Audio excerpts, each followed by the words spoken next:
Hello viewers, আসসালামু আলাইকুম। Welcome to olposhikhi.com। আমি জ্যাসন আপনাদের সাথে আছি। আপনারা যুক্ত আছেন অ্যাডোবি প্রিমিয়ার প্রো দিয়ে কিভাবে ভিডিও এডিটিং করা যায় সেই কোর্সে। আজকের ক্লাসে মূলত আমরা রেট স্ট্রেচ আর রিমিক্স টুলসটা নিয়ে কথা বলবো। এই টুলসের মাধ্যমে আপনি কিভাবে আপনার কাজে গতি আনতে পারেন এবং কিভাবে এটাকে ব্যবহার করবেন সেই বিষয় নিয়ে আজকে আলোচনা করব। তো চলুন কথা আর না বাড়িয়ে সরাসরি সফটওয়্যারে চলে যাই। সফটওয়্যারে এসে প্রথমে আমি একটি ফুটেজ দিয়ে সিকোয়েন্স তৈরি করে নিলাম। তো নর্মালি এই ফুটেজের যে ডাইমেনশন যেই প্রপার্টিস আছে সেটা দিয়ে একটি সিকোয়েন্স তৈরি হয়ে গেল। তো আমরা মূলত এই যে ফুটেজটা আছে এটাকে বিভিন্নভাবে কেটে নির্দিষ্ট একটা অংশকে আমরা কাজে লাগিয়ে থাকি। তো সেই ক্ষেত্রে এই নির্দিষ্ট অংশটা অনেক সময় দরকার হয় যে কিছুটা এই ফুটেজটা কিছুটা স্লো হবে অথবা ফুটেজটা কিছুটা ফাস্ট হবে, এরকম একটা বিষয় কিন্তু অনেক সময় চলে আসে। তো সেই ক্ষেত্রে আমরা এই বিষয়টা কিভাবে করে থাকি, তো আমরা এখান থেকে রিপল এডিটের মধ্যে যদি ক্লিক করি তাহলে আর প্রেস করলে যেই টুলসটা পাবো এটা হচ্ছে রেট স্ট্রেস। তো এইটার নিচেই আর একটা টুলস আছে রিমিক্স টুলস। তো এই দুইটা নিয়ে আমরা মূলত আজকে আমরা আলোচনা করব। তো প্রথমে রেট স্ট্রেস টুলসটার বিষয়টা দেখি। প্রথমে রেট স্ট্রেস যে টুলসটা আছে এই টুলসটা দিয়ে আপনি কি করতে পারেন। আমি যদি নর্মাল এই ফুটেজটাকে একটু প্লে করি তাহলে আপনারা বুঝতে পারবেন ফুটেজটার অবস্থা কি আছে। সো নর্মাল একটা ফুটেজ যেভাবে চলতেছে একটু জাস্ট দেখে রাখেন যে এইভাবে ফুটেজটা যতটুকু যেভাবে চলছে ঠিক এই ভিউটা। এখন আমি চাচ্ছি ধরেন আপনারা ওই যে টাইম ল্যাপস বা টাইমলেস এইরকম সামথিং একটা ভিডিও করার চেষ্টা করেন এবং দ্রুত কিছু ইফেক্ট দেওয়ার চেষ্টা করেন।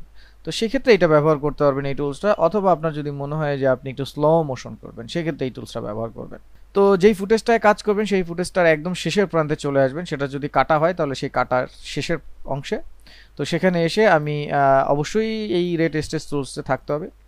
এটা আসলে পরে আমি এখান থেকে মাউস দিয়ে জাস্ট চেপে ধরে হাতের বাম দিকে নিয়ে আসছি। সো যতটা হাতের বাম দিকে নিয়ে আসবো মানে ফুটেজের লেন্থ যতটা কমবে ততটা কিন্তু এটা ফাস্ট হবে।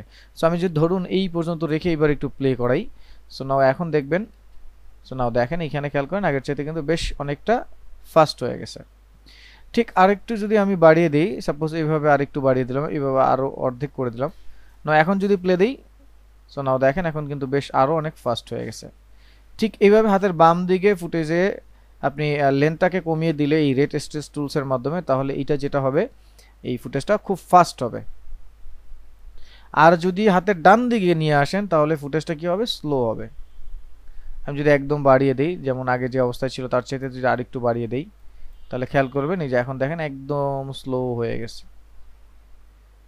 তো মূলত এই রেট স্ট্রেস টুলসের কাজটা এটাই। এখন আপনি যদি নির্দিষ্ট কোনো একটা অংশে কাজ করেন তাহলে আমি ফুটেজ আরেকটা নিয়ে আসছি। সাপোজ এই ফুটেজটা আমি নিয়ে আসলাম, এখান থেকে আমি অডিওটা ডিলিট করে দিলাম। নাও এটাকে রাইট ক্লিক করে আমি এখান থেকে স্কেল টু ফ্রেম সাইজ করে বড় করে নিলাম। সো নাও একটু দেখি যে বিষয়টা ফুটেজে কীরকম আছে।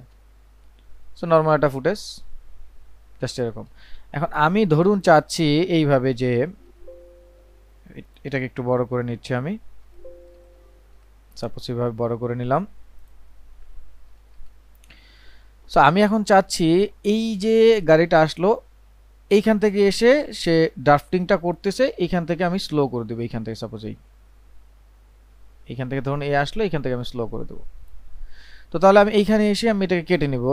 আমরা নেক্সট ক্লাসে এই কাটাকাটি বিষয়টা দেখবো। আমরা আপাতত জাস্ট একটু একটা শর্টকাট দিচ্ছি, কন্ট্রোল কে দিয়ে কেটে নিলাম। তারপর আমরা এখান থেকে ওকে আমরা কতটুকু পর্যন্ত স্লো করব, ধরেন এই পর্যন্ত স্লো করব। তাহলে এই পর্যন্ত স্লো হবে, তাহলে এই পর্যন্ত আমি আবার কেটে আলাদা করে দিলাম। সো তাহলে বিষয়টা এখন কি হলো, প্রথম ফুটেজটায় ধরুন আমরা এটাকে ফাস্ট করে দেব, এই ফুটেজটায় আমরা ধরুন একটু স্লো করব, তারপরে নর্মালি যেভাবে ছিল সেভাবে চলে যাবে। তো তাহলে আসলে কি করা যেতে পারে, তাহলে আমরা এই ফুটেজটাকে প্রথমে সিলেক্ট করব, কিবোর্ড থেকে আর প্রেস করলে রেট স্ট্রেস টুলসটা চলে আসবে।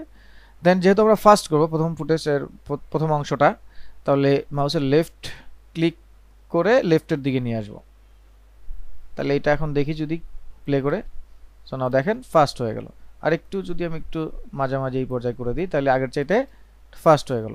সো এরপর এই জায়গাটা থেকে স্লো হবে।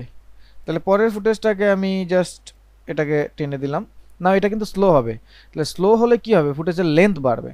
তো যেহেতু লেন্থ বাড়বে আমি এটাকে একটু এই পাশে চাপিয়ে একটু জায়গা করে নিলাম। নাও এটাকে সিলেক্ট করে আমি আর প্রেস করব, রেট স্ট্রেস টুলসে যাব, যে এবার এটাকে একটু বড় করে দিলাম, মানে লেনটা একটু বাড়িয়ে দিলাম, স্লো হলো। এই লেনটা নর্মাল হচ্ছে সিলেকশন টুল দিয়ে বাড়াইলে হবে না, এটা কিন্তু রেট স্ট্রেস টুল দিয়ে বাড়াইতে হবে।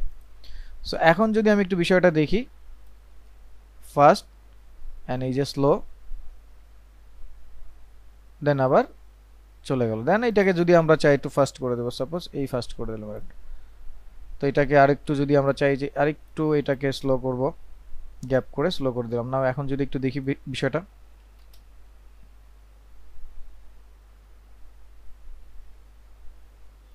সো আশা করি বুঝতে পারছেন এইটা হচ্ছে আমাদের রেট স্ট্রেস টুলসের কাজ, খুবই ইম্পর্টেন্ট এবং আপনাদের খুবই কাজে লাগবে এই টুলসটা। তো এটা হচ্ছে আমাদের রেট স্ট্রেস টুলসের কাজ। এখন আমরা যেটা দেখব সেটা হচ্ছে রিমিক্স টুলসের কাজ। তো রিমিক্স টুলসের কাজটা দেখার জন্য আমি এখান থেকে একটা মিউজিক নিয়ে আসতেছি আপাতত। এখান থেকে যে কোনো একটা মিউজিক এটাকে আমি নিয়ে আসলাম। এখন এই মিউজিকটাকে আমি এখানে আমার যেই অডিও ট্র্যাক আছে সেই অডিও ট্র্যাকে আমি সাপোজ এটাকে প্লেস করে নিলাম, যে অডিও ট্র্যাকটা ছিল আমার সেই অডিও ট্র্যাকে আমি প্লেস করে নিলাম। এবার আমি এখান থেকে কিছুটা ফুটেজ আমি কেটে নিচ্ছি। সাপোজ এখান থেকে কিছুটা ফুটেজ আমি কেটে নিয়ে একটু বাদ দিয়ে দিলাম, এরকমটা বাদ দিয়ে দিলাম, এরকমটা কিছুটা ফুটেজ বাদ দিয়ে দিলাম। ধরুন আর একটু যদি আমি বাদ দিয়ে দিই, সাপোজ এরকম। এখন আপনার কাছে এরকম কাটা কাটা অনেকগুলো ফুটেজ আছে, সেখান থেকে ধরুন আপনি মিউজিকের সাথে এটাকে অ্যাডজাস্ট করাবেন। এখন মিউজিকটা তো অনেক বড়, সেই ক্ষেত্রে আমরা কি করি, সেই ক্ষেত্রে আমরা এইভাবে শেষের অংশটায় এইভাবে টেনে, সিলেকশন টুল এইভাবে টেনে দিই, দেন এটাকে সিলেক্ট করে আমরা ইফেক্ট থেকে এক্সপোনেনশিয়াল ফ্যাট দিয়ে দিই, তাই না? সেই বিষয়টা দিলে হবে কি আস্তে আস্তে এটা কমে যায়, এরকম করি। আর না হয় যেটা করি সেটা হচ্ছে একটা নির্দিষ্ট জায়গা থেকে এইভাবে কেটে দিই, যেমন এটাকে কেটে দেই, আবার একটা নির্দিষ্ট জায়গায় এসে এটাকে কেটে দিয়ে মাঝখানে একটা ডিলিট করে দেন অ্যাডজাস্ট করার চেষ্টা করি, ঠিক এইভাবে করি, তাই না? তো এই যে বিষয়টা, এই বিষয়টা কিন্তু আমাদের বলতে পারেন একটু সময় নষ্ট করে, বা এটাকে ঠিকমতো অ্যাডজাস্ট করা যায় না। যেমন আমি যদি এখান থেকে অ্যাডজাস্ট করার চেষ্টা করি, এখানে কিন্তু একটা বিটটার পরিবর্তন দেখা যায়। তো এই ক্ষেত্রে এই আপডেট ভার্সনগুলোতে আপনি একটা ফিচারের হেল্প পাবেন। এই ফিচার বা এই টুলসটা হচ্ছে আপডেট ভার্সনই পাওয়া যায়, ব্যাকডেটেড ভার্সন এই টুলসটা পাওয়া যায় না। তো এই টুলসটা আপনি নর্মালি রিপোলিডির মধ্যেই পাবেন, এই যে রেট স্ট্রেস টুলসের পাশে রিমিক্স টুলস। তো রিমিক্স টুলসে ক্লিক করব, ক্লিক করে যেটা হবে, এটা কিন্তু শুধু অডিওতে হবে, অন্য কোনো ফুটেজে হবে না। আগেরটা ছিল শুধু ভিডিওর ফুটেজ, অডিওর ফুটেজও ওইটা কম বেশি করা যায়, কিন্তু ওইটা কম বেশি করলে আপনার মিউজিকটা মোটা হয়ে যায় বা চেকন হয়ে যায়, সেরকম একটা বিষয়। কিন্তু এই রিমিক্স টুলসে যেটা হবে, আপনি এটাকে ছোট করে দিবেন, এই রিমিক্স টুল দিয়ে এটাকে আপনি ছোট করে দিবেন, মানে যেখানে আপনার অ্যাডজাস্ট করা দরকার সেখানে আপনি ছোট করে দিলে এটা যেটা হবে ও নিচ থেকে অ্যাডজাস্ট করে দিবে, কোনো আপনার ফুটেজ আপনার নষ্ট করবে না। আমি যদি আরেকটু এটাকে এই পাশে দিয়ে দিই, ও অ্যানালাইসিস করে দেখেন অ্যাডজাস্ট করে দিল। সো না, আপনারা যদি একটু খেয়াল করেন দেখেন এখানে নতুন একটা আইকন চলে আসছে। তো এই আইকনটাই হচ্ছে এখান থেকে আসলে ও কেটে এটাকে অ্যাডজাস্ট করছে। সো আমি যদি এখন প্লে দিই, দেখবেন এটা খুব সুন্দরভাবে প্লে হচ্ছে এবং মিউজিকটা কোনো ভাঙাচোরা, কোনো ঝামেলায় আপনাকে ফেলবে না। সাপোজ এখান থেকে প্লে দিই, দেখেন কোনো ধরনের কিন্তু ঝামেলা নেই, এখানে সিমলেস কিন্তু একটা ট্রানজিশনের মতো হয়ে গেছে, একদম সেম যে পরিবর্তনগুলো যেখানে যেখানে হয়েছে। সাপোজ আমরা এইখানে যদি যাই, দেখেন কোনো ধরনের কিন্তু ঝামেলা নাই, একদম সিমলেস ট্রানজিশন মতো। তো এইটা কিন্তু হচ্ছে আমাদের এই রিমিক্স টুলসের কাজ, খুবই খুবই গুরুত্বপূর্ণ বিষয়। আপনি কমাতে পারবেন, আপনি যদি এখন বলেন যে ভাই আমি তাহলে কিটা কেটে কেটে বাড়াতে পারবো না, এখন কথা হচ্ছে আপনার তো মিউজিক নাই, সেই ক্ষেত্রে আপনি যদি এটাকে বাড়াতে চান বাড়াইতে পারেন। ও করবে কি, ওর মতো করে কিন্তু ওই মিউজিকটাকে রিপিট করে ও বাড়ানোর চেষ্টা করবে, এটা কিন্তু আপনার বুঝতে হবে। আর যখন আপনি কমাচ্ছেন তখন কি হচ্ছে, ওর মধ্যে যা আছে সেটা দিয়ে কিন্তু ও কমাচ্ছে, তাহলে আর এক্সট্রা করে কোনো কিছু নিতে হচ্ছে না। কিন্তু যখন আপনি বাড়াতে চাইবেন তখন কিন্তু ওই এক্সট্রা জিনিসটাকে কোনো না কোনো একটা ফুটেজ, কোনো না কোনো একটা ক্লিপস, এটা কি করতে হবে, রিপিট করতে হবে, এটা কিন্তু মাথায় রাখতে হবে। প্র্যাকটিক্যালি আমি যদি একটু প্লে করে দেখাই তাহলে বিষয়টা বুঝতে পারবেন। যেমন এইখান থেকে দেখেন জিনিসটা একদম দেখাই যাচ্ছে যে এখান থেকে সেম যে প্যাটার্নগুলো আছে বা মিউজিকের যেই টিউনগুলো আছে এটা কিন্তু রিপিট হলো। তো রিমিক্স টুলসের কাজ হচ্ছে যখন আমাদের ফুটেজটা বড় থাকবে, অডিও ফুটেজটা বড় থাকবে, সেটাকে ভিডিও ক্লিপসের সাথে বা ফুটেজের সাথে যখন অ্যাডজাস্ট করতে হয় তখন এই যে মাঝখান থেকে কাটাকাটি, শেষে fade in fade out add করা, এই যে প্যারাগুলো, এই প্যারাগুলো থেকে আপনি এই রিমিক্স টুলস ব্যবহার করে সেই প্যারাটা থেকে আপনি রিলিজ হতে পারেন।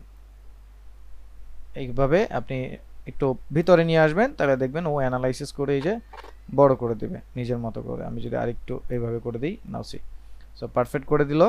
এখন আপনি প্লে করলে দেখবেন ওই সেমই মিউজিকের কোয়ালিটি আছে, কোনো ধরনের কোয়ালিটি নষ্ট করে নাই, কোনো ধরনের ফুটেজ কাটাকাটি করে নাই, একদম ও কি করছে, নিজেকে মিক্স করে নিছে নিজের মতো করে।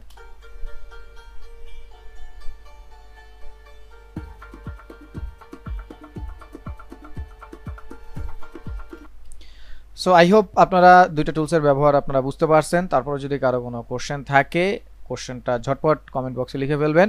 আর টিউটোরিয়াল যদি ভালো লেগে থাকে তাহলে লাইক আর শেয়ার তো করবেনই, আর পাশের জনকে রিকমেন্ড করতে ভুলবেন না। তো আজকে তাহলে এই পর্যন্তই, দেখা হবে অন্য কোনো পর্বে। ততক্ষণ পর্যন্ত ভালো থাকেন, সুস্থ থাকেন। আসসালামু আলাইকুম, আল্লাহ হাফেজ।